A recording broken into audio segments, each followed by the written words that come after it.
sehingga pada malam hari ini kita dapat melaksanakan kewajiban kita, yaitu sholat maghrib secara berjamaah.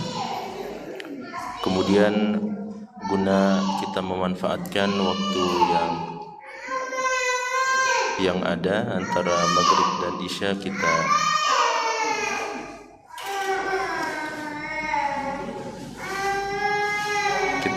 sama-sama bermajlis di salah satu dari rumah-rumah Allah Subhanahu wa taala dan membaca hadis-hadis Nabi sallallahu alaihi wasallam yang terhimpun di dalam kitab Al-Adabul Mufrad karya Al-Imam Al-Bukhari rahimahullahu taala. Namun sebelum kita membahas hadis Nabi sallallahu alaihi wasallam dalam kesempatan malam hari ini, sangat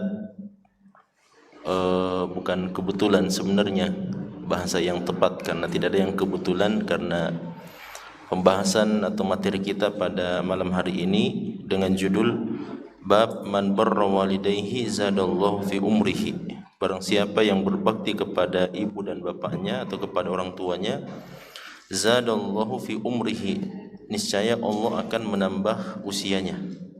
Dan tadi kita baru saja dengarkan berita duka, ya, meninggalnya salah seorang jamaah masjid kita ini, dan mudah-mudahan ya kita doakan mudah-mudahan Allah Subhanahu wa taala merahmati beliau, mengampuni dosa-dosa beliau dan menempatkan beliau pada tempat yang terbaik. Jamaah sekalian yang dirahmati Allah Subhanahu wa taala, di dalam bab ini disebutkan satu hadis dari Rasulullah sallallahu alaihi wasallam, yaitu hadis dari Mu'adz al-Juhani radhiyallahu taala anhu.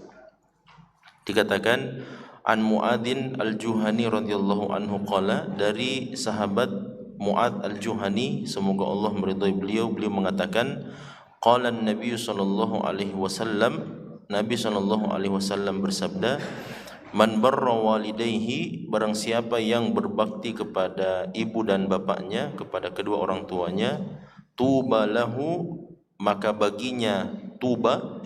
Ini sebentar kita akan jelaskan apa makna tuba. Zadallahu azza wa jalla fi umrihi, Allah Subhanahu wa taala menambahkan pada usianya. Nah, ini hadis, ya, satu hadis yang singkat, yang pendek dari Nabi sallallahu alaihi wasallam yang disebutkan oleh Imam Bukhari rahimahullahu taala berkenaan dengan pembahasan man barra walidayhi, siapa yang berbakti kepada ibu dan bapaknya, zadallahu fi umrihi, niscaya Allah Subhanahu wa taala akan menambahkan pada usianya. Maksudnya yang ditambahkan usianya di sini adalah sang anak, tentu saja, ya, karena ini tentu saja masuk dalam kategori balasan yang Allah SWT berikan kepada seorang anak yang berbakti kepada ibu dan bapaknya, yang mana bakti kepada ibu dan bapak itu pada khususnya pada usia tua mereka, karena pembahasan sebelumnya kan berkaitan dengan masalah tersebut, yaitu anak yang berbakti kepada ibu dan bapaknya dalam keadaan ibu bapaknya sudah tua, sudah uzur. Kemudian dia tidak pembahasan tentang siapa yang berjumpa dengan ibu dan bapaknya dalam keadaan keduanya sudah uzur, sudah tua, kemudian tidak memasukkan dia ke dalam surga. Nah, itu berarti ketika seorang anak berbakti kepada ibu dan bapaknya, apalagi dalam usia yang sudah uzur, sudah tua, maka jaminan dari Allah Subhanahu wa taala bahwa dia akan dimasukkan ke dalam surga Allah Subhanahu wa taala dan dia akan mendapatkan keberuntungan. Nah, salah satu di antara keberuntungan itu adalah bahwa dalam lanjutan pembahasan ini adalah zadallahu fi umrihi, Allah akan tambahkan pada usianya. Nah, di sini jamaah sekalian ada beberapa faedah atau pelajaran yang kita bisa sebutkan berkenaan dengan pembahasan ini. Namun sebelumnya kita baca ulang kembali hadis dari Nabi SAW ini dari Mu'adz al-Juhani, yaitu sahabat yang mulia bernama Mu'adz bin Anas Al-Juhani radhiyallahu taala anhu qala, yani beliau dari kabilah Juhaina, makanya beliau mendapatkan nasab atau gelar Al-Juhani radhiyallahu anhu, semoga beliau Allah meridhai beliau. Beliau mengatakan qala Nabi sallallahu alaihi wasallam, Nabi sallallahu alaihi wasallam bersabda, man barra walidayhi, barang siapa yang berbakti kepada ibu dan bapaknya, tuba lahu, maka dia akan mendapatkan tuba. Sebentar kita akan jelaskan apa maknanya. Zadallahu azza wa jalla fi umrihi, Allah subhanahu wa ta'ala yang maha mulia dan maha agung akan menambahkan usianya. Nah, ada beberapa pelajaran jamaah sekalian dari hadis ini. Kita mulai pelajaran yang pertama dari hukum hadis ini. Apakah hadis ini adalah hadis yang sahih atau hadis yang lemah? Nah, disebutkan dari ulama kita bahwa Syekh Nasiruddin Al-Albani rahimahullah ta'ala menghukumi hadis ini sebagai hadis yang lemah. Ya, jadi ada sebuah kitab, kitab ini Kitab Adabul Mufrad yang dikomentari oleh Syekh Al-Albani rahimahullah ta'ala. Jadi Syekh Al-Albani itu banyak berkhidmat kepada kitab-kitab para ulama kita, khususnya kitab-kitab hadis. Dan diantara khidmat beliau adalah beliau memberikan komentar terhadap hukum hadis tersebut. Ya, khususnya apabila hadis-hadis itu atau kitab-kitab itu adalah kitab yang memang tidak dipersyaratkan oleh penulis kitab itu akan menghimpun hadis-hadis yang sahih saja. Seperti misalnya kitab Sunan. Sunan yang 4 jamaah sekalian, yaitu Sunan Abu Dawud, Sunan Tirmidzi, Nasai dan Ibnu Majah. Itu semuanya sudah ada komentarnya Syekh Al-Albani terhadap hadis-hadisnya. Ya, meskipun tentu saja kebanyakan hadis-hadisnya adalah hadis yang berulang di dalam kitab 4 Sunan ini, makanya kita temukan di dalam kitab Sunan Abu Dawud misalnya dihukumi hadis seperti ini, misalnya hadisnya dhaif atau hadisnya lemah.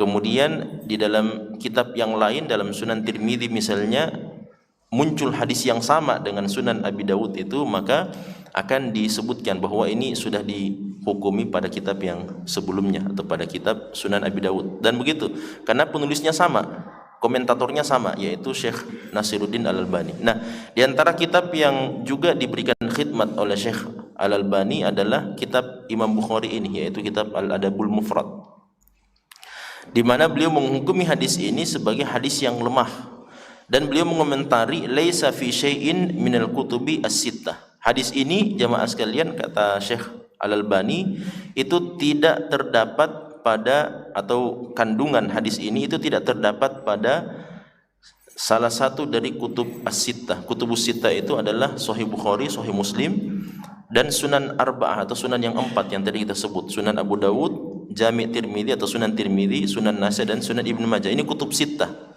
kitab hadis yang 6 jumlahnya. Dan kata beliau, hadis ini tidak terdapat di dalam kutubus sittah itu, tidak ada sama sekali dalam kitab-kitab yang tadi kita sebutkan. Nah, tapi jamaah sekalian, kita mesti heran dengan sikap Syekh Nasiruddin Al-Albani dalam persoalan ini. Karena apa? Ya, namanya juga manusia biasa jamaah sekalian, manusia biasa, bisa benar dan bisa salah. Dan kita tahu bahwa juhud atau usaha beliau, upaya beliau untuk mengkhidmat hadis-hadis Nabi SAW sudah sangat banyak sekali dan sangat luar biasa. Bahkan ada salah seorang ulama kita mengatakan, di antara kemuliaan yang Allah berikan kepada Syekh Al-Albani rahimahullahu ta'ala adalah, ya, meskipun di saat yang sama banyak juga orang yang mengkritisi beliau, mengkritik beliau, bahkan ada yang mencela beliau dan tidak menerima hasil kerja dan jerih payahnya beliau, karena menganggap bahwa beliau ini menyelisihi kebiasaan para ulama hadis yang terdahulu.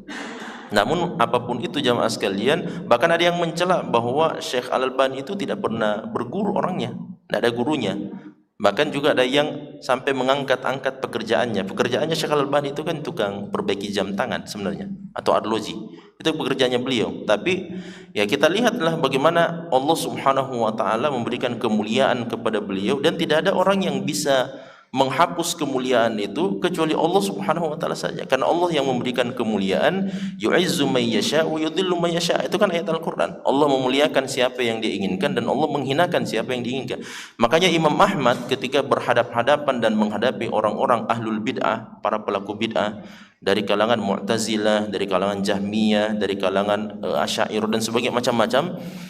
Ketika beliau berhadapan dengan orang-orang buruk tersebut, orang-orang yang menyelewengkan makna-makna Al-Quran dan hadis-hadis Nabi SAW, bahkan sebagian ada yang menolak ayat-ayat Al-Quran dan mengedepankan akal mereka dibandingkan dengan dalil yang sahih dari Al-Quran dan Sunnah Nabi SAW, maka Imam Ahmad mengatakan perkataan beliau yang sangat luar biasa, di mana beliau mengatakan kebenaran itu al-haqqu yaumu al-janaiz. Jadi kebenaran itu nanti akan terungkap jamaah sekalian, siapa yang benar sebenarnya ini antara Imam Ahmad dibandingkan dengan musuh-musuh beliau yang memenjarakan beliau, yang memusuhi beliau dan seterusnya, yang berbuat buruk kepada beliau dan sebagainya. Imam Ahmad mengatakan al-haqqu bainana wa bainahum, kebenaran antara saya dan mereka yang memusuhi saya adalah yaumul janaiz, ketika jenazah-jenazah kita sudah diusung oleh kaum muslimin. Nah, disitulah baru akan kelihatan siapa yang benar di situ. Karena orang yang benar di jalan Allah Subhanahu wa taala, maka pasti jenazahnya akan dimuliakan oleh Allah Subhanahu wa taala. Sedangkan mereka yang salah, mereka yang keliru, tidak akan dimuliakan jenazahnya oleh Allah Subhanahu wa taala. Dan betul seperti itu. Imam Ahmad rahimahullahu taala, Masya Allah, jenazah beliau, jangankan jenazah beliau, sampai dengan saat ini, detik ini, kitab-kitab beliau masih terus dikhidmat dan dipelajari oleh umat Islam. Di saat yang sama, mereka yang menyelisihi Imam Ahmad atau menyelisihi Al-Quran dan Sunnah, dan orang-orang yang menyerukan kepada kebenaran di antara Imam Ahmad, di mana mereka hari ini, di mana mereka saat? Tidak disebutkan nama mereka kecuali untuk menjadi contoh sebagai orang-orang yang menentang kepada agama Allah SWT dan menolak kebenaran dari Allah.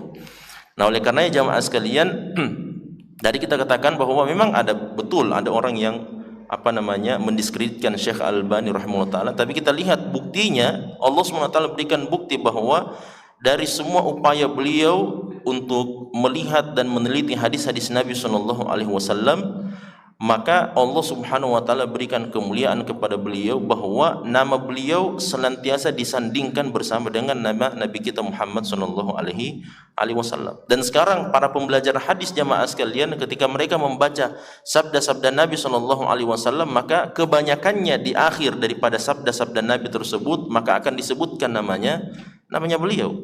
Sebagai contoh misalnya hadis Nabi sallallahu alaihi wasallam yang kita sebutkan ini, di mana Nabi mengatakan man barra walidayhi tubalahu zadallahu azza wajalla fi umrihi.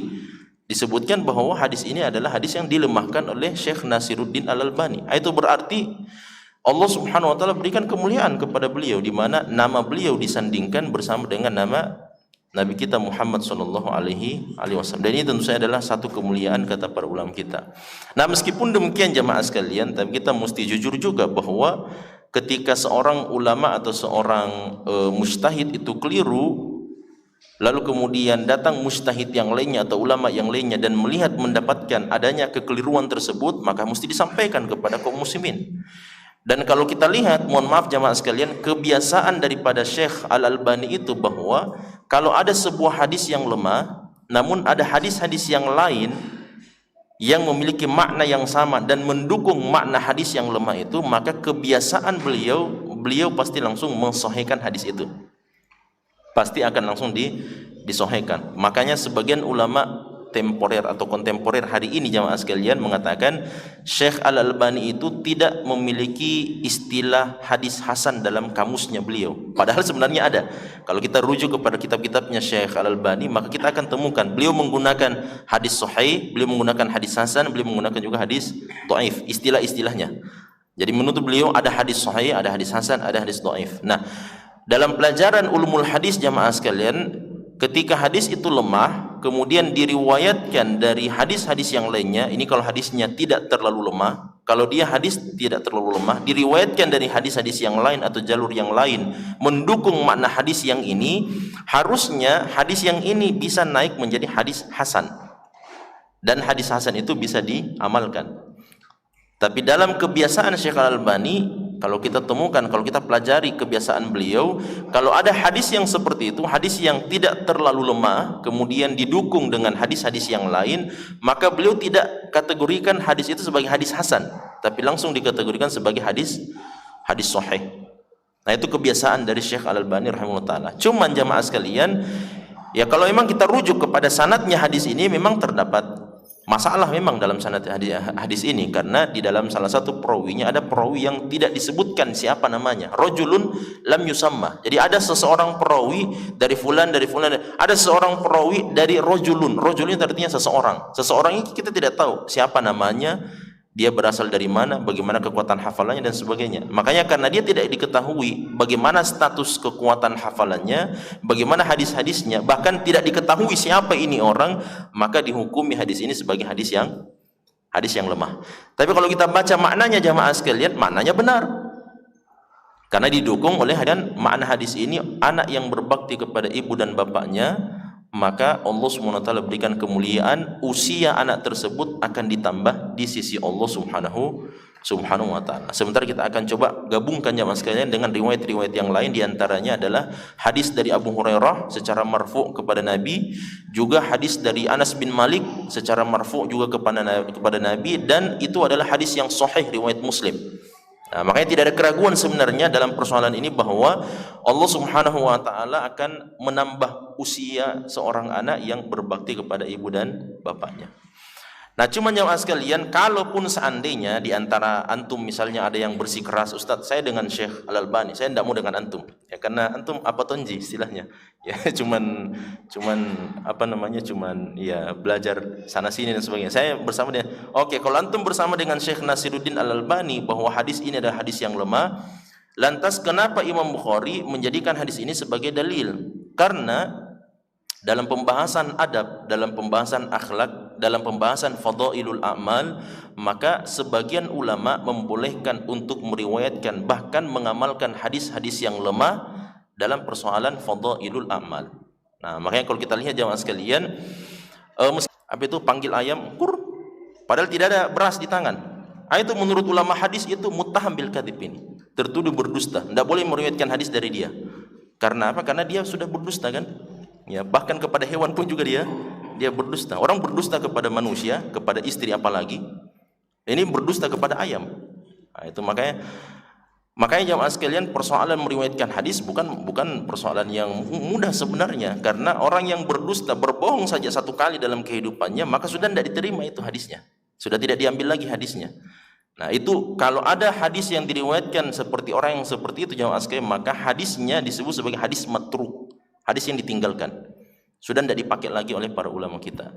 Tapi kalau dia adalah orang yang pernah berdusta satu kali dalam kehidupannya, dalam periwayatan hadis, itulah yang disebut sebagai dajjal, pendusta atau kadzab atau wadda'. Itulah. Jadi orang yang pernah berdusta, satu kali berdusta dalam kehidupannya tentang periwayatan hadis, maka sudah tidak pernah lagi digunakan riwayatnya, bahkan masuk namanya di dalam bukan rekor muri, dimasukkan namanya di dalam buku-buku para pendusta, namanya Al-Wadda'un atau kitab Al-Mawdu'at, seperti kitab Al-Mawdu'at karya Imam Ibnul Jauzi.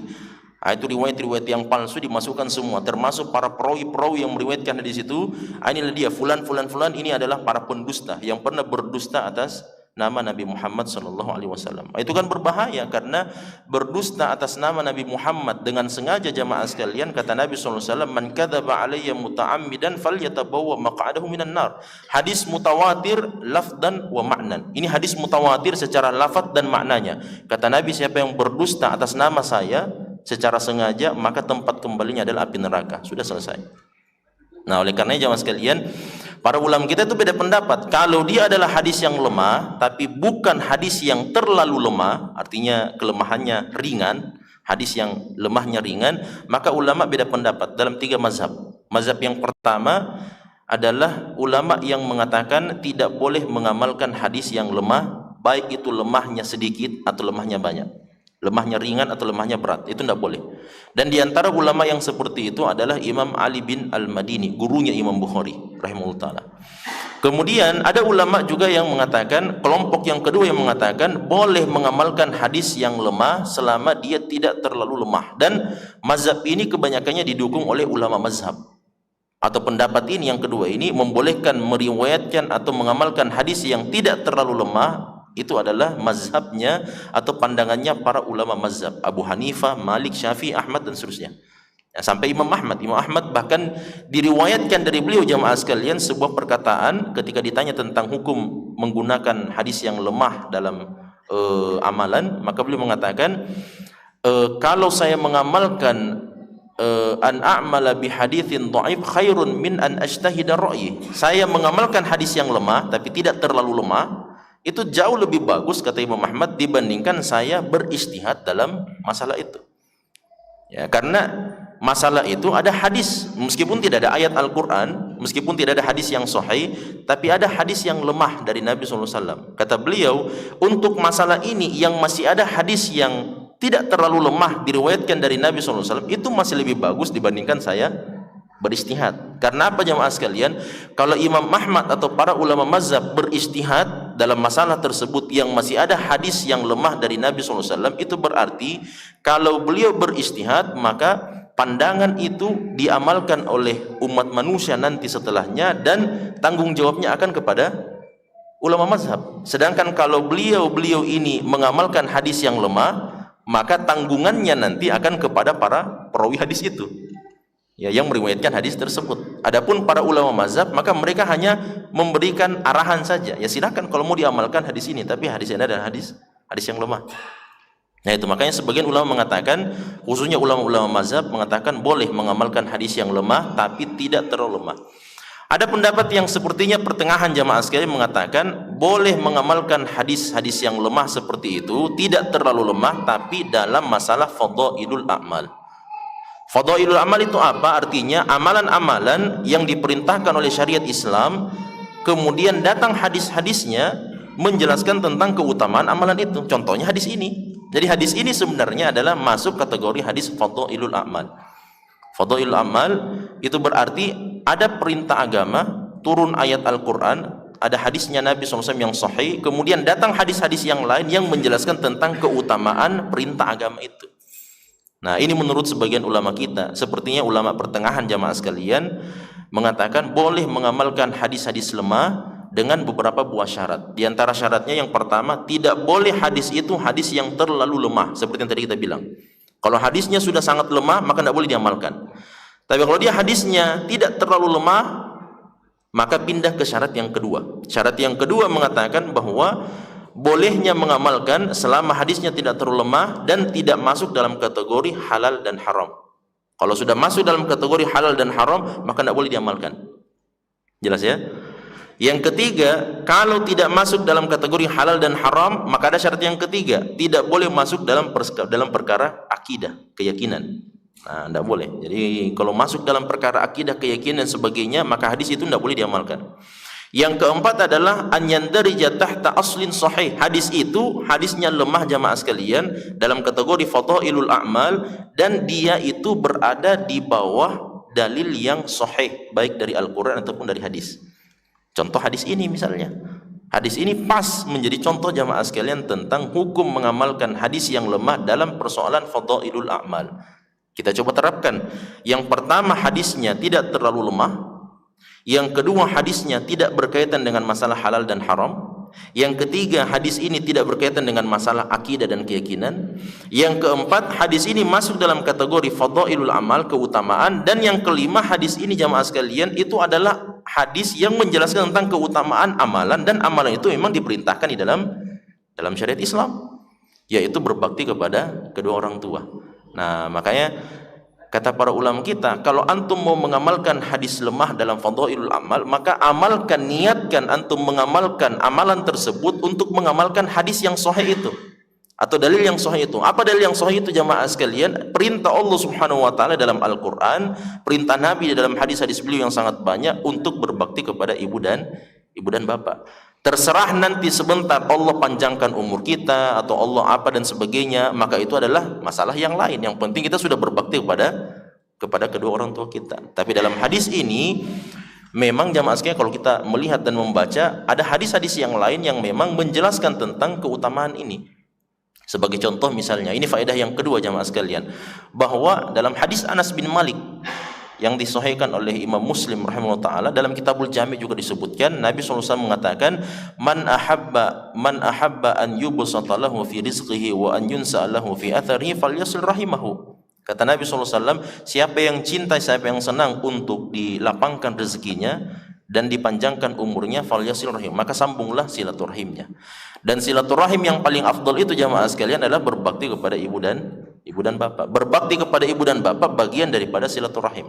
Sebaliknya, uququl walidain, durhaka kepada ibu dan bapak, itu adalah seburuk-buruk memutuskan tali silaturahim. Nah, makanya sebenarnya kalau ketika Syekh Al-Albani melemahkan hadis ini, sebenarnya ya ada komentar yang seharusnya muncul jamaah sekalian bahwa ini ada hadis yang sahih riwayat Muslim ini. Apalagi beliau mengatakan laisa fi syai'in minal kutubis sittah. Hadis ini tidak ada sama sekali, tidak ditemukan di dalam kutubus sittah, dalam kitab-kitab yang sahih yang 6 itu, atau kitab-kitab hadis yang 6 itu.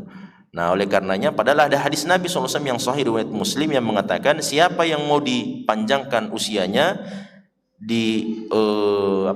diperbanyak atau dilapangkan rezekinya, diluaskan rezekinya, maka sambunglah silaturahimnya. Nah, jamaah yang dirahmati Allah SWT, oleh karenanya hadis ini adalah hadis yang masuk dalam kategori fadailul amal, dan kita bisa amalkan hadis ini tentu saja dengan berbakti kepada ibu dan bapak kita. Dalam hadis ini setidak-tidaknya jamaah sekalian ada 2 keutamaan yang disebutkan oleh Nabi SAW. Keutamaan yang pertama, kata Nabi SAW, man barra walidayhi, siapa yang berbakti kepada ibu dan bapaknya, tuba lahu. Kemudian yang kedua adalah wazadallahu azza wa jalla fi umrihi. Jadi ada 2 keutamaan. Keutamaan yang pertama adalah tuba lahu. Apa maknanya tuba lahu jamaah sekalian? Kalau kita lihat dalam penerjemahan sebagian terjemah terhadap ayat Al-Qur'an jamaah sekalian, dan juga dalam hadis-hadis Nabi SAW, dalam ayat Al-Qur'an itu Allah Subhanahu wa taala mengatakan alladzina ahsanul husna, bagaimana ayatnya? Alladzina amanu wa amilus solihati tuba lahum wa husnu ma'ab. Itu disebutkan dalam surah Ar-Ra'd kalau saya tidak salah. Allah mengatakan alladzina amanu, yaitu orang-orang yang beriman, wa amilus solihat, dan mengamalkan amalan-amalan kebajikan, tuba lahum, maka keberuntungan untuk mereka, itu dalam penafsiran atau dalam penerjemahan, wa husnu ma'ab, dan tempat kembali mereka adalah tempat yang terbaik, yaitu surga. Nah, cuman yang menjadi pertanyaan jamaah sekalian, karena para ulama kita memberikan komentar, khususnya ulama tafsir. Dalam tafsir At-Tabari itu disebutkan ada beberapa komentar ulama tafsir berkenaan dengan makna tuba lahum. Tuba lahum itu artinya apa? Kalau dalam hadis jamaah sekalian, Nabi SAW mengatakan dalam hadis yang sahih, bada'al islamu ghariban wa sayaudu ghariban kama bada'a fatuba lil ghuraba.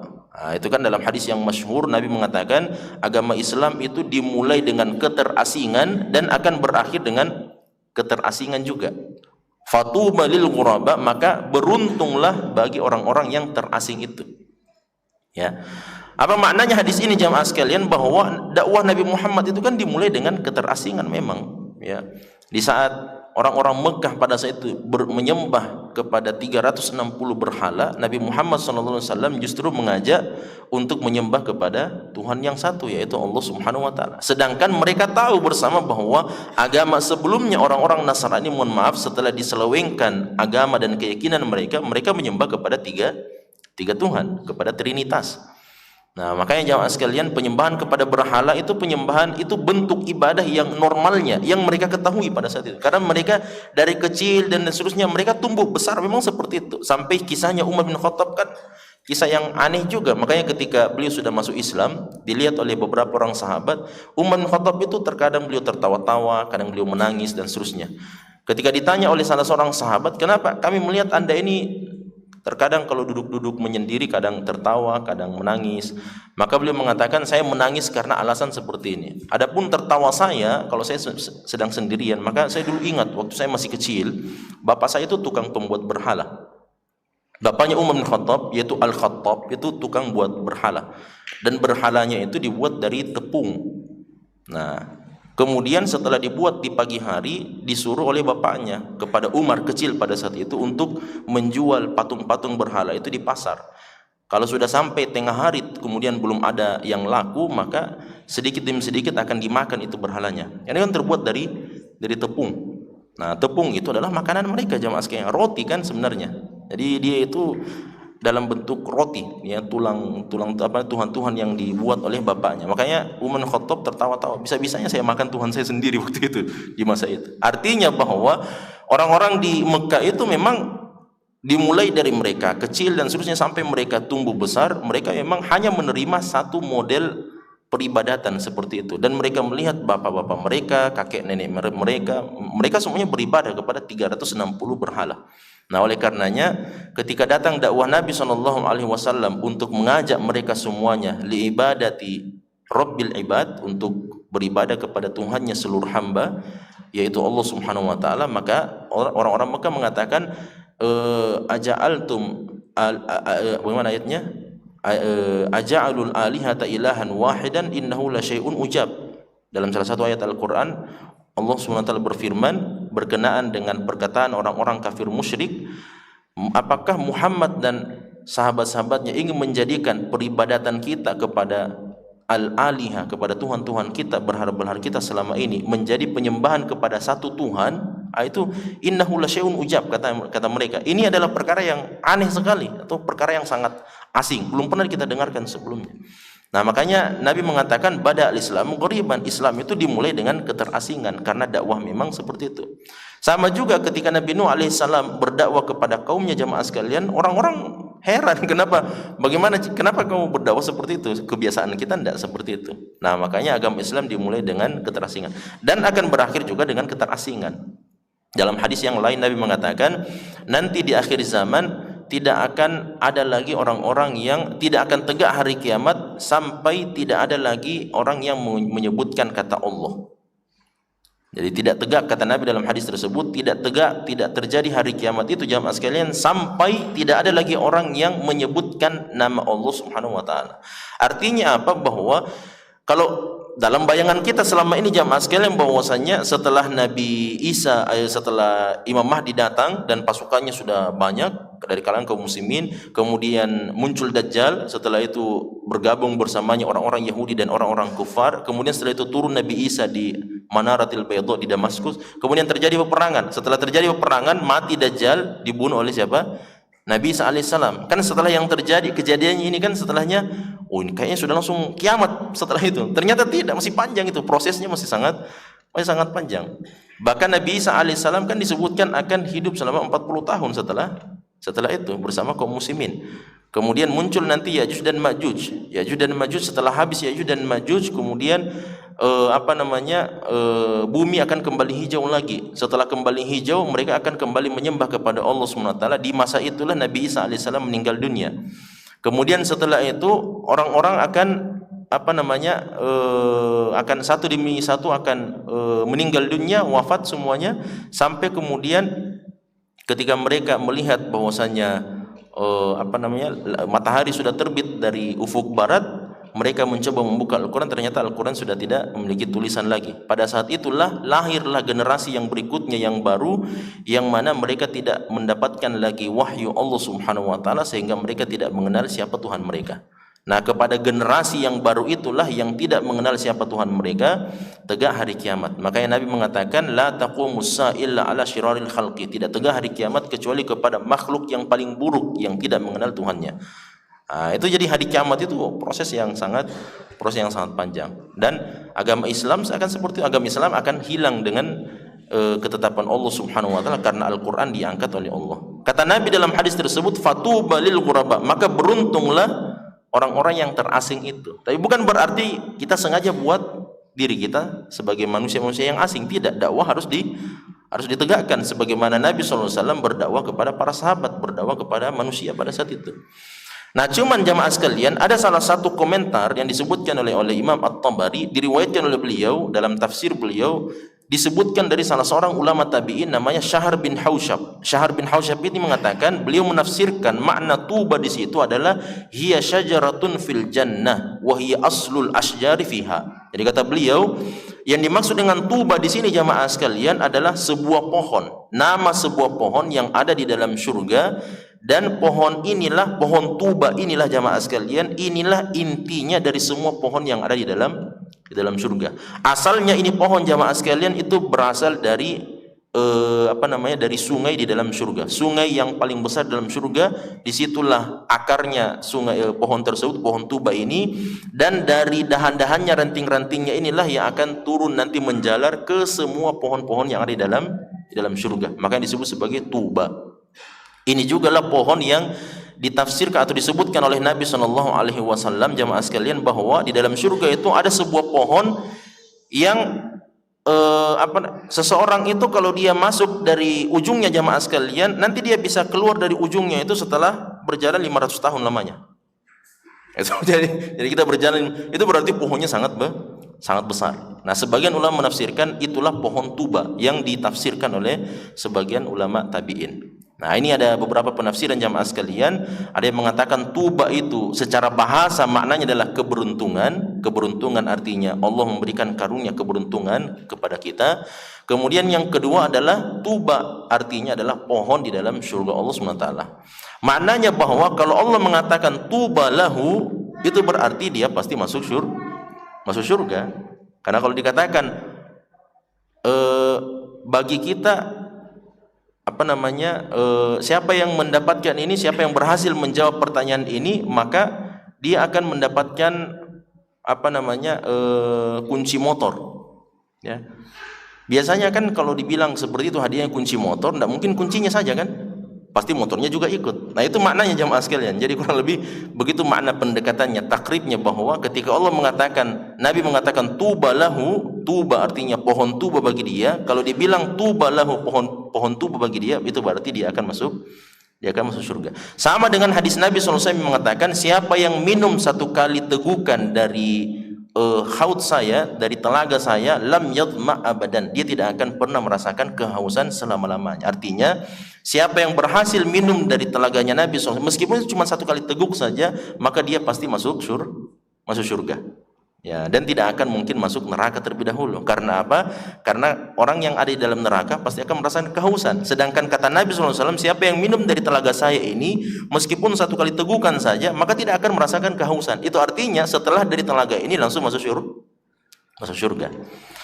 Nah, sekarang ini pelajaran yang pertama, bahwa orang-orang yang berbakti kepada ibu dan bapaknya, di antara keutamaan zaman sekarang adalah Allah SWT akan menggariskan keberuntungan dalam kehidupannya. Makanya orang-orang Cina itu, jamaah sekalian, ada orang Cina di sini. Orang-orang Cina itu, jamaah sekalian, bapak-bapak mereka, ibu-ibu mereka sudah tua-tua renta, ada yang diajak ke mall, diajari makan dan sebagainya. Kalau kita lihat kan model-model kita umat Islam, kalau sudah tua renta ibu bapak kita, paling mungkin disuruh di kampung saja tinggal dan sebagainya. Kalau orang-orang Cina tidak, justru mereka bawa, mereka senangkan hatinya dan sebagainya. Karena apa? Karena menurut mereka itu hoki. Ya, jadi ibu dan bapak yang sudah tua renta, kalau sudah tua renta seperti itu, kemudian kita senangkan hatinya, menurut keyakinan mereka, ya, itu katanya akan memberikan hoki, keberuntungan. Nah, dalam agama kita itu bukan hoki lagi, jamaah sekalian, itu surga. Itu ibu dan bapak kita dalam keadaan tua renta seperti itu bukan hoki lagi, itu sudah surga. Itu pintu surga di sisi Allah subhanahu wa ta'ala. Nah, yang kedua, jamaah sekalian, kata Nabi SAW, zadallahu azza wa jalla fi umri, Allah tambahkan usianya. Dan ini yang tadi kita sebutkan, sambungannya dengan hadis Anas bin Malik riwayat Muslim, siapa yang suka, senang, cinta untuk dipanjangkan umurnya dan dilapangkan rezekinya, maka sambunglah silaturahimnya, berbakti kepada ibu dan bapak. Nah, cuman yang jadi masalah, jamaah sekalian, ternyata ada dua versi. Ketika ulama kita memahami hadis ini, ada dua versi. Yang pertama, ada yang mengatakan secara maknawinya bahwa Allah Subhanahu wa ta'ala akan berikan keberkahan. Allah berikan keberkahan pada hartanya, dan Allah berikan keberkahan pada usianya. Contoh keberkahan pada harta, jamaah sekalian, dia tidak akan belanjakan di jalan yang diharamkan oleh Allah. Itu berkah itu. Karena apa? Kata ulama kita, berkah itu maknanya adalah dawamul khairi wa ziyadatuhu. Itu berkah namanya. Ya, ketika ditanyakan apa itu apa maknanya berkah dalam agama kita, maknanya adalah dawamul khairi wa ziyadatuhu. Kebaikan itu senantiasa ada pada kita, pada apa-apa yang diberkahi. Contoh, Allah berkahi harta kita, itu berarti hartanya terus berada dalam kebaikan. Kalau hartanya dalam kebaikan, jamaah sekalian, maka harta itu tidak akan digunakan untuk kemaksiatan. Itu berkah, itu namanya. Di saat yang sama, ada orang yang punya harta 1 juta, sama 1 juta, tapi dibelanjakan untuk bermaksiat. Waliyadzubillah. Nah, oleh karenanya ada juga yang punya uang 1 juta, tapi 1 juta itu, jamaah sekalian, sebagiannya untuk nafkah, itu kan sudah berpahala. sebagiannya untuk berinfak bersedekah, itu juga berpahala, sebagian untuk ini dan sebagainya, itu semuanya berpahala. Itu maknanya hartanya berberkah. Nah, memang kelihatannya habis uangnya, tapi habis dalam kebaikan, ketaatan. Oleh karenanya itu makna berkah dalam agama. Wa ziyadatuhu, dan terus bertambah. Ya. Nah, cuman jangan dipikir atau jangan dikira jamaah sekalian kalau harta itu diberkahi oleh Allah SWT artinya nolnya itu selalu bertambah setiap hari. Jangan dipikir juga begitu jamaah sekalian. Karena apa? Sesuatu yang bertambah di sisi Allah Subhanahu wa taala tidak muluk-muluk bertambah dari sisi kuantitasnya. Contoh misalnya, Allah Subhanahu wa taala sama-sama berikan kita tidur semua. Sebentar malam ini kita mau tidur jamaah sekalian, Allah sama-sama berikan kita nikmat tidur semuanya. Tapi ada yang Allah Subhanahu wa taala berikan deep sleep, ada tahu deep sleep ya? Deep sleep itu artinya tidurnya sangat nyenyak sekali.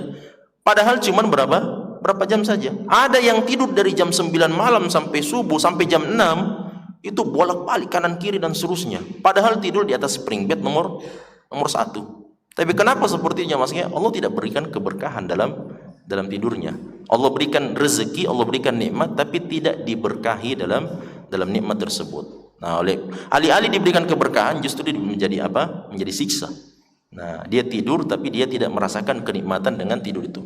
Dia mendapatkan harta jamaah sekalian tapi dia pusing. Ini harta saya, kanan kiri saya pembegal semua. Kanan kiri saya yang tinggal itu pencuri semua. Itu kan kasihan jamaah sekalian. Sedangkan ada orang yang hartanya luar biasa melimpah sangat banyak, sedangkan kanan kirinya itu adalah para ulama semua. Itu kan sangat nikmat sekali tinggal di tempat yang seperti itu. Sedangkan ada orang yang tinggal kaya raya, mentereng dan seterusnya, mobilnya banyak, di samping kanan kirinya anak-anak satu lorong itu semuanya apa? Tukang begal, preman semua dan seterusnya. Itu kan tersiksa hidupnya, waliyadzubillah. Nah, oleh karenanya jamaah sekalian, itu keberkahan yang Allah berikan secara maknawi dari sisi hartanya. Ada juga yang Allah berikan keberkahan dari sisi usianya. Artinya berkah pada usianya, dia tidak habiskan usianya untuk hal yang sia-sia. Makanya Nabi mengatakan min husni islamil mar'i tarkuhu ma la ya'nihi. Di antara tanda baiknya Islam seseorang kalau dia bisa tinggalkan apa yang tidak bermanfaat bagi dia. Dalam sebuah kisah jamaah sekalian, Luqman Al-Hakim, tahu Luqman Al-Hakim? Luqman Al-Hakim itu yang diceritakan kisahnya dalam surah Luqman, yang memberikan wasiat kepada anaknya untuk tidak melakukan kesyirikan, untuk mengerjakan sholat, amar ma'ruf nahi munkar dan seterusnya. Itu Luqmanul Hakim itu tinggal bersama di zamannya Nabi Daud alaihissalam. Suatu ketika Luqmanul Hakim datang berkunjung ke rumahnya Nabi Daud alaihissalam dan melihat Nabi Daud itu sementara membuat baju yang terbuat dari besi. Karena kan Nabi Daud itu Allah karuniakan mukjizat, dengan tangan beliau jamaah sekalian besi itu menjadi lunak. Nah, akhirnya sementara dibuat oleh Nabi Daud baju besinya jamaah sekalian, Luqmanul Hakim sementara menyaksikan itu, dia mau bertanya pada saat itu, ini mau diapakan ini baju besinya ini? Ya, mau dibuat menjadi baju besi apa? Karena dia kan belum tahu jamaah sekalian mau dibuat menjadi apa, mau jadi ini. Maka ketika dia mau bertanya, padahal satu pertanyaan saja, mungkin model-model kita barangkali melihat orang berbuat dan sebagainya, mungkin sudah 10 pertanyaan. Kalau Luqmanul Hakim satu pertanyaan pun juga dia tidak tanyakan, padahal sudah ada keinginan bertanya, mau dibuat apa ini bajunya. Maka Luqmanul Hakim mengatakan, famana'atni hikmati, hikmah saya, ini kan makanya kan namanya Luqmanul Hakim yang bijaksana. Mana'atni hikmati an as'alahu. Hikmah yang ada pada diri saya yang Allah karuniakan kepada saya itu menghalangi saya untuk bertanya kepada Nabi Daud alaihissalam. Kan apa juga gunanya jamaah sekalian? Seandainya Luqmanul Hakim bertanya mau diapakan ini, itu kan tidak bermanfaat juga untuk akhiratnya Luqmanul Hakim. Makanya dia berpikir begitu. Kalau begitu saya tidak usah bertanya saja. Ternyata jamaah sekalian setelah disaksikan lama dia lihat dan dia tidak bertanya apa-apa. Setelah selesai dibuat oleh Nabi Daud alaihissalam, beliau kemudian berdiri di hadapan Luqmanul Hakim. Istilahnya pasang gaya untuk dilihat bagaimana kira-kira baju saya ini dipakai oleh Nabi Daud alaihissalam. Kemudian beliau bersabda mengatakan, ni'mad dir'u lil harbi, sebaik-baik baju besi adalah yang digunakan untuk peperangan. Artinya baju ini saya buat untuk peperangan yang akan saya jalani. Nah, ternyata dalam kisah itu disebutkan bahwa Luqmanul Hakim sebelumnya jamaah sekalian itu mau bertanya untuk diapakan ini baju, ternyata dihalangi oleh apa? Hikmahnya. Ternyata luar biasa, Allah berikan jawabannya tanpa harus bertanya. Nah, seperti itulah keberkahan ketika Allah berikan keberkahan kepada kehidupan seseorang, tidak banyak bertanya, tidak banyak berbicara dan seterusnya, tapi Allah SWT berikan jalan keluar. Kemudian ada juga ulama jamaah sekalian yang mengatakan bahwa makna daripada dilapangkan hartanya, dilapangkan rezekinya, dan dipanjangkan umurnya memang maknanya secara hissi, memang secara zahirnya begitu. Makanya ulama kita Syekh bin Baz mengatakan ada 4 jamaah sekalian di antara takdir yang Allah Subhanahu wa taala bisa tambah atau rubah takdir itu. Ada takdir azali, ada takdir muallak. Takdir azali itu jamaah sekalian adalah takdir yang sudah ditetapkan oleh Allah 50.000 tahun sebelum Allah menciptakan langit dan bumi, dan itu tidak akan pernah berubah.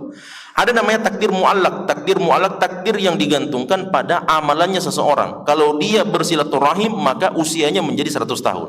Tapi kalau dia tidak silaturahim maka usianya menjadi 80 tahun. Itu namanya takdir muallak. Dan di antara takdir muallak itu adalah 4 takdir yang Allah SWT perintahkan kepada malaikat untuk ditiupkan ke dalam ruhnya seorang anak yang berada di dalam janinnya seorang wanita yang sedang hamil. Yang pertama adalah ajalnya, yang kedua adalah rezekinya, yang ketiga amalannya, yang ketiga dia bahagia atau sengsara dalam kehidupan dunia. Makanya salah satu di antara amalan yang bisa merubah takdir itu jamaah sekalian adalah dengan bersilaturahim, dengan berbakti kepada ibu dan bapak, dan mudah-mudahan Allah SWT karuniakan kepada kita usia yang panjang sebagaimana hadis Nabi, khairun nas man tala umruhu wa hasuna amaluhu. Orang yang paling baik itu adalah siapa yang panjang usianya dan bagus amalannya. Mudah-mudahan Allah SWT berikan usia yang panjang dan bagusnya amalan kita dalam kehidupan dunia ini, dan menerima seluruh amalan kita, melipat gandakan amalan tersebut, dan kita bisa masuk ke dalam syurga Allah Subhanahu wa taala. Ini yang dapat kita sampaikan, mudah-mudahan ada manfaat. Subhanakallahumma hamdik asyhadu an la ilaha illa anta astaghfiruka wa atubu ilaik. Wassalamualaikum warahmatullahi wabarakatuh.